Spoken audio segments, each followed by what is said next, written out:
Queridos irmãos e irmãs, hoje nós estamos iniciando uma jornada de oração.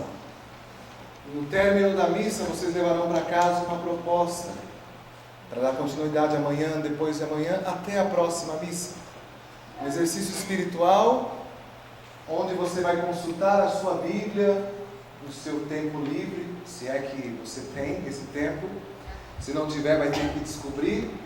Mas será uma pausa diante da Palavra de Deus para meditar sobre a sua vida. E no verso desse exercício espiritual, você vai se comprometer, não comigo, não com a comunidade, com o próprio Deus. Porque o cerco de Jericó serve para nos introduzir na grande riqueza inesgotável do amor de Deus. O cerco de Jericó serve para despertar-nos para as graças que podemos alcançar junto desse Deus, se a nossa oração for uma oração confiante. No dia a dia nós temos o hábito de orar de modo vacilante. Uma pessoa vacilante na vida de oração é uma pessoa que reza com o pé atrás, reza com o freio de mão puxado, reza com aquela impressão dentro de si: será? Porque já faz tanto tempo e nada acontece. Será que Deus faz? Qual é o tema do cerco? Todo aquele que ora em Deus já alcançou. Então eu tenho diante de mim uma assembleia de pessoas derrotadas ou vitoriosas? Você é vitorioso? Se é vitorioso, então nós vamos fazer uma linda experiência. E a nossa vida nunca mais será a mesma. Se temos fé de verdade, Deus vai deixar uma marca dentro de nós, para nunca mais se apagar.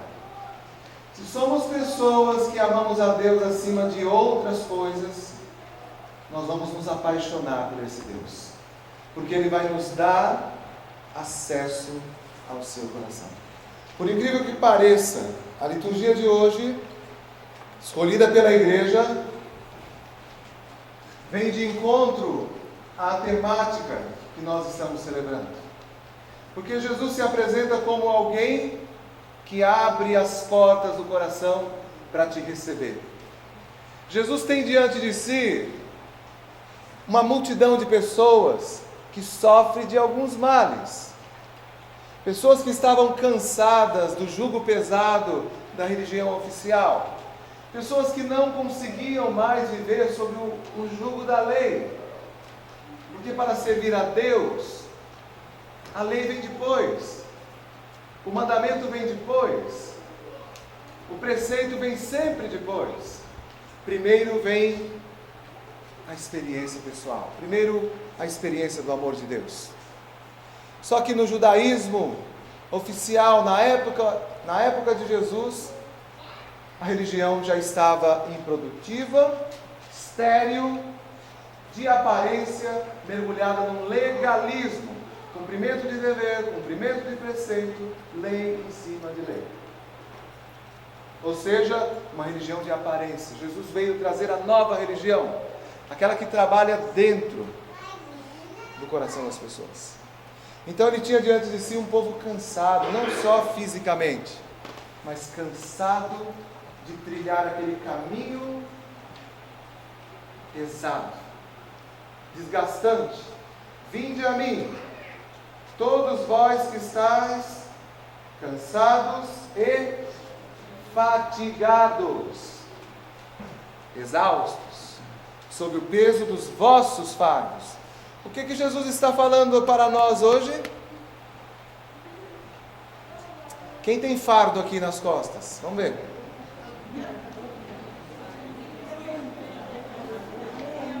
Cruz é bênção. Não cruz. Quem tem fardo? Hoje Jesus está falando para você: olha, divide comigo. Deixa eu segurar uma parte. Deixa eu sustentar 50% dessa coisa pesada que recai sobre a tua história, sobre os teus ombros. A decisão é tua.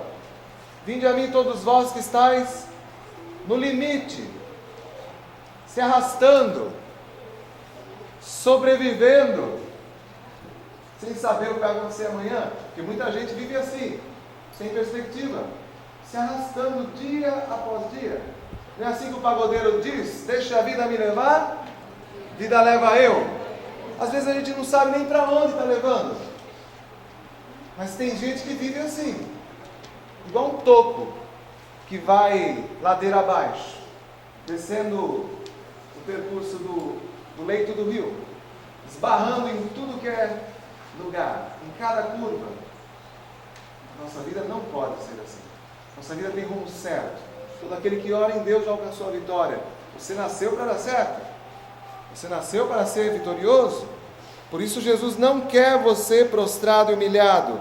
Tomai sobre vós o meu jugo. Jesus quer fazer uma troca. Ele quer colocar sobre os seus ombros o jugo dele, que é suave. Pois o meu jugo é suave, e o meu fardo é leve. O cristianismo não pode ser um caminho pesado.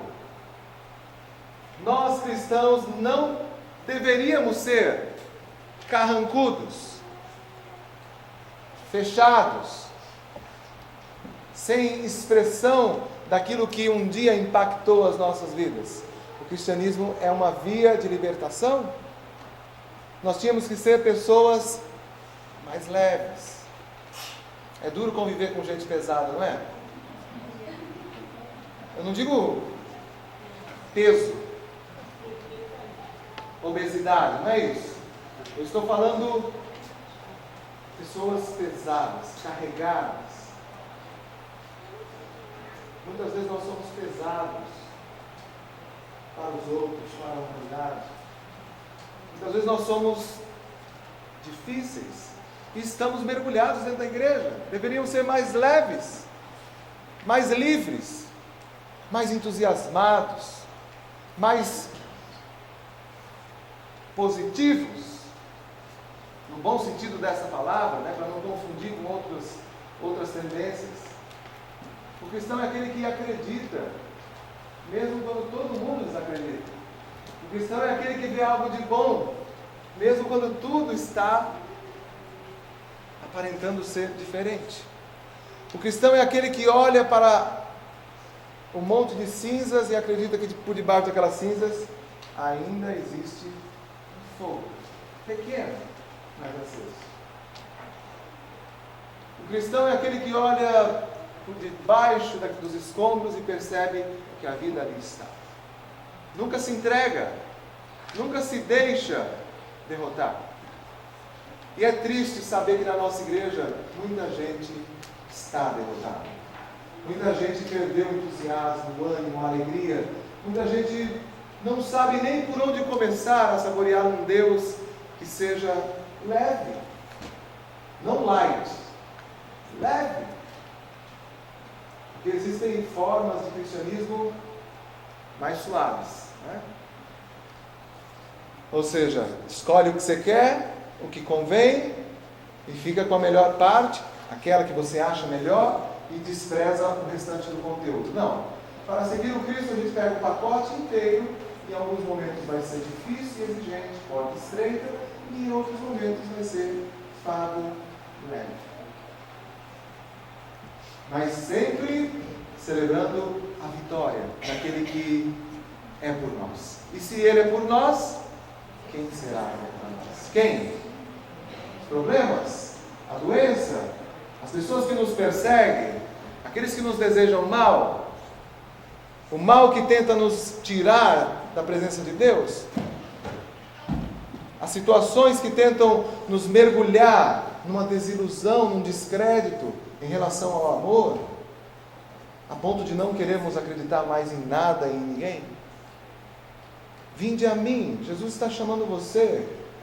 Jesus está chamando o Padre. Jesus está chamando essa assembleia reunida hoje. Vinde a mim. Saia do lugar que limita a tua visão. Saia do lugar onde você se sente machucado pelo peso que tem aumentado dia após dia sobre a tua história. Cada um de nós tem uma história, bonita ou feia, com coisas bonitas realizadas até aqui e também com machucaduras. Nossa história é uma riqueza diante de Deus. Para Deus tudo é possível. O cerco de Jericó serve para nos provocar.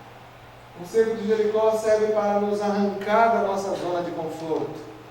Você está sendo hoje desafiado a rezar um pouco mais. E rezar com mais qualidade. E rezar com mais propriedade. E se apropriar da palavra. Jesus não está dando um recado qualquer hoje. Ele se apresenta como manso e humilde de coração. E tem um lugar no coração dele. A cada dia, Jesus abre a porta do coração para que você possa entrar.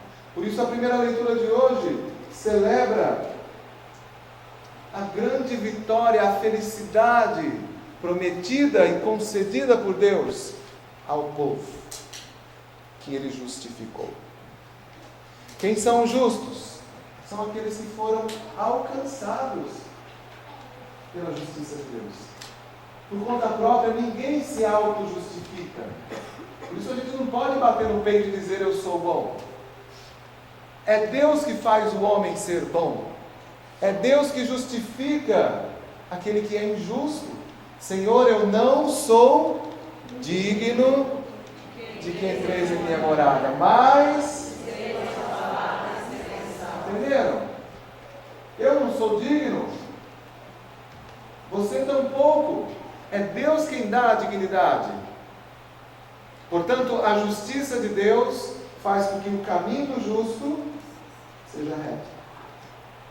Porque esse Deus, Ele é capaz de aplainar a estrada para o justo. Não facilitar a vida para que nós venhamos a nos perder ou não valorizarmos aquilo que é importante. Mas esse Deus, Ele abre espaços, Ele abre portas, Ele move montanhas, Ele dá resposta onde nós não conseguimos encontrar resposta. Ele dá força quando as nossas forças acabam. E isso não acontece num passe de mágica. É importante e é fundamental deixar claro, a vida de oração é para toda a sua jornada espiritual. O Deus que pode curar nessa noite, também pode curar você ao longo de um processo que pode durar a vida inteira. O que importa é que você esteja com Ele. Na alegria e na tristeza, na saúde e na doença, o que importa é que você esteja com as mãos bem seguras nas mãos desse Deus. Porque Ele vai cuidar de você, porque Ele vai te conduzir, porque Ele vai cumprir a promessa, assim como o profeta anunciou no meio do povo, a alegria de um Deus que cumpriu a promessa. A igreja chega até nós hoje nos dando também uma promessa, e essa promessa há de se cumprir na vida de todos nós. Quando vem a noite, anseia por ti a minha alma, e com a força do teu espírito te procuro no meu íntimo. O justo que nasceu de Deus deseja a Deus. A pessoa que tem uma experiência pessoal com Jesus Cristo quer Jesus Cristo todo dia. Se torna, essa não é a palavra apropriada, mas se torna viciado, necessitado, não vive um dia sem, precisa estar ali e se deixa consumir. Santo Agostinho disse que quem quer orar sem cessar precisa desejar a Deus todos os dias, a cada momento. Porque na carta de São Paulo aos Tessalonicenses existe uma ordem: orai sem cessar em todas as circunstâncias. E aí, quando Santo Agostinho refletiu sobre aquela palavra, ele chegou à conclusão: como que eu vou orar sem cessar se eu tenho que trabalhar e tenho outras coisas para fazer? O que é orar sem cessar? E mergulhando na oração, Santo Agostinho descobriu que orar sem cessar é desejar a Deus. Quanto maior for o seu desejo, mais intensa é a tua oração, mais próximo dele você vai estar. E São Boaventura também numa época diferente, chegou na mesma conclusão e disse: orar sem cessar é estar constantemente com o coração e a mente elevados a Deus, cuidando das minhas coisas, mas não me descuidando de deixar os meus pensamentos, os meus sentimentos, o meu pensar ir na direção desse Deus, encontrar esse Deus, rendendo graças por tudo, pedindo perdão pelos erros cometidos e fazendo a minha parte, a parte que me cabe. Portanto, queridos irmãos e irmãs, hoje nós vamos pedir pela cura interior. Eu preciso ser curado de tanta coisa da minha vida, você também? Porque o ser humano, a partir do momento que ele é concebido, tudo que acontece com ele é registrado. Nós nem percebemos isso, mas tudo vai sendo registrado para nunca mais ser apagado. Coisas boas e coisas ruins, marcas positivas e marcas que definitivamente nos oprimem, inclusive até hoje. Muitas pessoas vivem atormentadas no hoje por machucaduras de ontem. E quando você recebe Jesus na Eucaristia, Jesus entra nesse domínio para poder efetuar tal cura. Mas é uma cura que vai acontecendo no caminhar. Na medida que você vai se entregando, na medida que você vai se expondo, na medida que você vai mergulhando no abismo insondável da misericórdia desse Deus. Hoje nós vamos rezar nessa direção. Nós vamos dizer para Jesus: a minha história é essa. Jesus não está preocupado se a tua história é bonita ou feia. Isso é o que menos importa. Jesus está preocupado em fazer de você uma nova criatura. Assim como o Evangelho está preocupado com esse peso que você insiste em querer carregar sozinho. Jesus quer entrar para ser razão do nosso viver, do teu viver, e nos fazer vitoriosos. Então, quando eu orar, tudo que de bom Deus tem para mim, Ele concederá. Quando eu orar. Então, o cerco de Jericó vai te provocar a rezar mais. E não rezar de qualquer jeito, porque nós temos um conjunto de orações decoradas e a gente chega à conclusão: rezar bastante é repetir aquelas orações que a gente memorizou. Não. As fórmulas servem, são indicadas pela igreja, né, para nos ajudar. Mas a oração que Deus quer é aquela que sai, que pode sair da tua história. Quem está triste vai rezar triste. E vai ser uma oração cheia de dor, regada por lágrimas. Mas é uma oração verdadeira. Inclusive é a oração mais difícil de se fazer. É aquela que a gente arranca no sufoco, na pressão, contra a nossa vontade. Se você está feliz, então a tua oração é igual a essa oração do profeta Isaías, que na verdade esse texto é uma grande oração, é uma grande prece, e uma prece toda voltada para a ação de graça. Despertai e cantai louvores, vós que jazeis no pó. Senhor, é orvalho de luz o teu orvalho, e a terra trará à luz os falecidos. Entenderam que esse texto quer fazer com que a tua oração seja uma oração de gente que nasceu de novo? Oração de morto não chega até Deus. Os mortos não podem rezar. Definitivamente, a oração é para os vivos. Tudo que respira louva ao Senhor. Tudo que está vivo tem que exaltar esse Deus. Portanto, quem está vivo aqui nessa noite? Que bom. Inclusive a igreja não reza por mortos, viu? Aprendam isso. Quando a gente faz citação de falecidos, nós não estamos rezando por mortos. Nós estamos rezando por pessoas vivas, que ganharam a eternidade, que adormeceram na paz de Cristo. A igreja não reza pelos mortos. Tudo que a igreja faz é para os vivos. Por isso ela recomenda que você reze por aqueles que foram e que estão vivos na eternidade. Portanto, o nosso Deus quer que louvores sejam cantados do pó, das cinzas de nossas vidas. Entenderam? Da derrota, você vai tirar um louvor. Da reclamação, você vai tirar um louvor. Da doença, você vai tirar um louvor. Da depressão, você vai tirar um louvor. Como que uma pessoa deprimida reza? Obrigado, Senhor, pelo dia de hoje. É assim? Obrigado, Senhor, pelo dia de hoje. Ou reza assim, não vou rezar nada, olha a minha vida como que está. Como que uma pessoa deprimida reza? Está abaixo, né? Quando reza, e nem reza, porque na hora que tenta, a coisa puxa para baixo, né? Exato, não tem força. O texto está dizendo, quem está nessa condição, precisa arrancar dessa condição uma oração.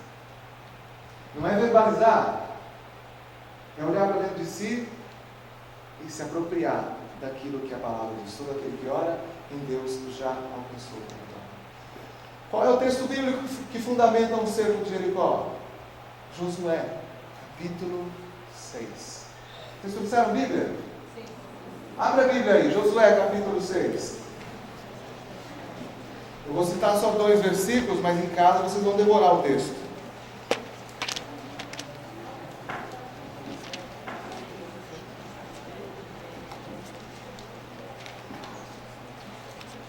Josué capítulo 6. Jericó, cidade murada, tinha se fechado diante dos israelitas, e ninguém saía dela nem podia entrar. O Senhor disse a Josué: vê, entreguei-te Jericó, seu rei e seus valentes guerreiros. Dai volta à cidade, vós todos, homens de guerra, contornai toda a cidade uma vez. Assim fará durante 6 dias. Deus deu uma ordem para o povo. A cidade estava fechada, inacessível. O que Deus pediu para fazer? Pediu para organizar uma linda liturgia e começar a rezar dia após dia ao redor da muralha. Dia após dia, Israel celebrou louvores. Israel cumpriu a ordem. Quando o som da trombeta for mais forte e ouvirdes a sua voz, todo o povo soltará um grande clamor e a muralha da cidade desabará. Essa é a promessa. Primeiro celebrar 6 dias e no 7º dia clamar para que a muralha venha abaixo. E o texto é maravilhoso porque ele vai nos introduzindo dentro do mesmo desafio. No versículo 12, Josué levantou-se muito cedo e os sacerdotes levaram a arca do Senhor. Eles estavam com uma arca. Nós não temos mais a arca pertencia ao Antigo Testamento. Nós temos o ostensório, nós temos o sacrário, nós temos o Cristo na Eucaristia.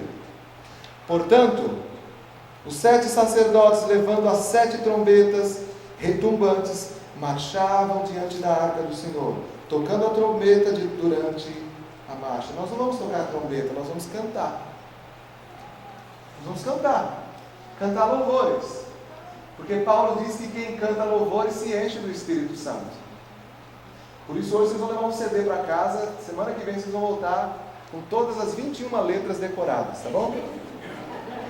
Uma tarefa. Vai pôr no carro, vai ouvir, vai ganhou o CD.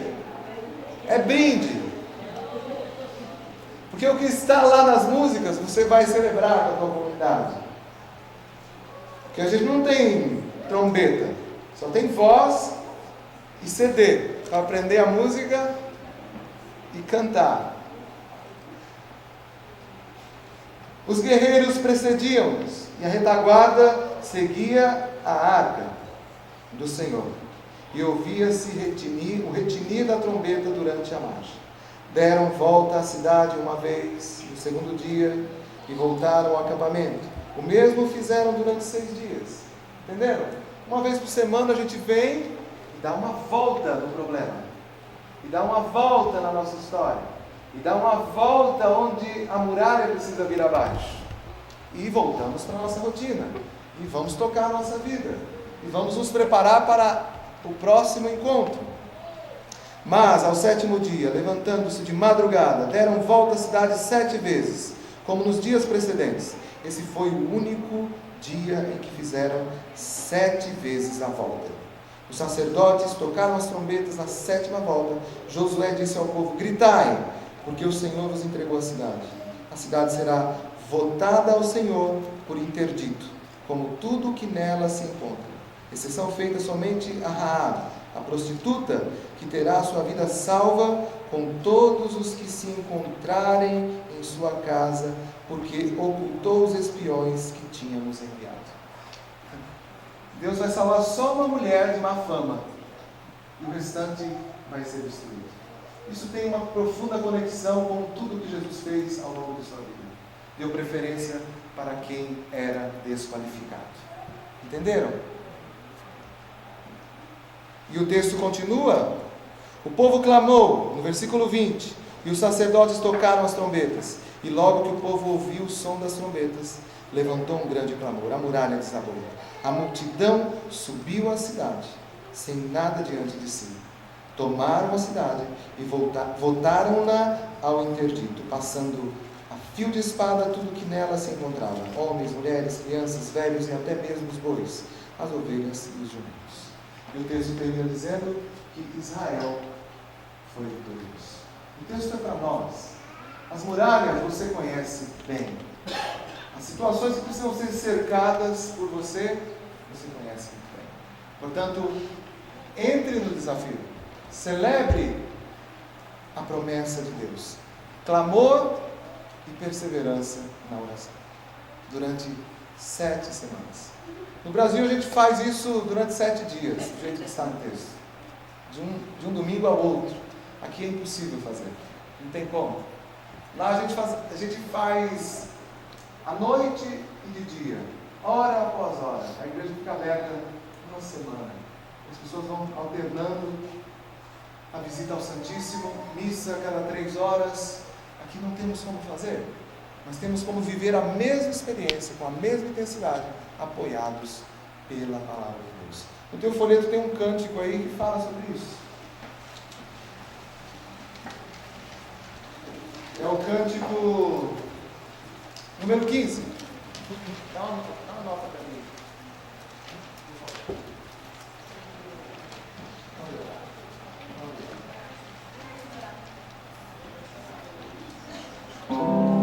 Quando eu orar, a terra tem que estremecer. Quando eu orar, o céu eu tenho que adentrar, pois aquele que ora, em Deus já alcançou a vitória. Pois aquele que ora, pois aquele que ora, em Deus já alcançou a vitória.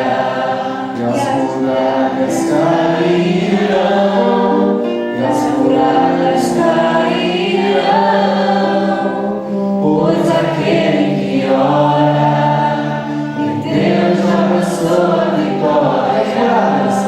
E as muralhas cairão, e as muralhas cairão.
aquele que ora? Bate no peito, eu? Pois aquele que ora, eu vou orar.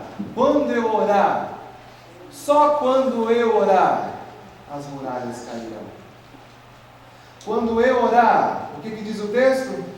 O céu, a terra tem que estremecer. A terra tem que estremecer. O céu eu tenho que adentrar, pois aquele que ora, aquele que ora em Deus alcançou a vitória. Deus quer você vitorioso. Louvado seja nosso Senhor Jesus Cristo.